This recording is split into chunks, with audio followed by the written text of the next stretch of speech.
Monday edition of Music on Mondays. Today we're going to be talking about the familiar hymn, O God, Our Help in Ages Past. And this is a background that was written by a retired Disciples of Christ clergy person, Richard Neil Donovan. Isaac Watts was the son of a dissenter, a Congregationalist at odds with the Church of England. Watts was born in Southampton, Hampshire, England in 1674 and was brought up in the home of a committed religious nonconformist. His father, also named Isaac Watts, had been incarcerated twice for his views. This was the intense sort of environment in which Isaac Watts' character was formed. Watts was never a very robust person, but he demonstrated poetic ability at an early age. Sometimes he even rhymed his ordinary conversations. He also developed expertise in several fields, including religion, philosophy, and Latin. While still quite young, Watts expressed annoyance with the psalm tunes that they sang in their congregational tradition, or perhaps I should say didn't sing very well. When Watts expressed his low opinion of the music that they were using, his father is reputed to have responded, "Well, why don't you give us something better, young man?" So Watts did. He wrote some 600 hymns during his lifetime and is known today as the father of English hymnody. O God, Our Help in Ages Past is a paraphrase of Psalm 90, verses 1 through 5.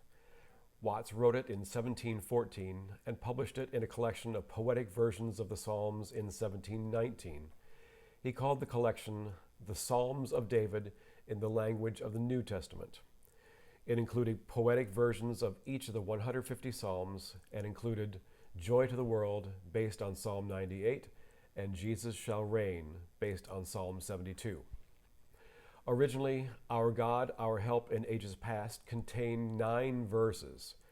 Today, most hymnals use only verses 1, 2, 3, 5, and 9. In 1738, John Wesley, founder of our modern-day Methodist Church, changed the first line from Our God to O God. Some feel that change makes it easier to sing. Watts was a lifelong dissenter. However, some years after his death, officials erected a monument in his memory in Westminster Abbey, proof that his contributions were too significant not to be acknowledged.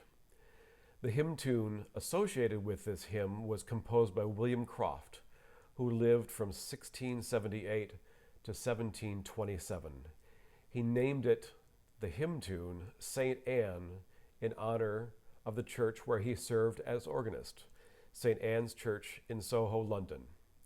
Croft was later chosen to serve as organist at Westminster Abbey. And here is that famous tune, O God, Our Help in Ages Past.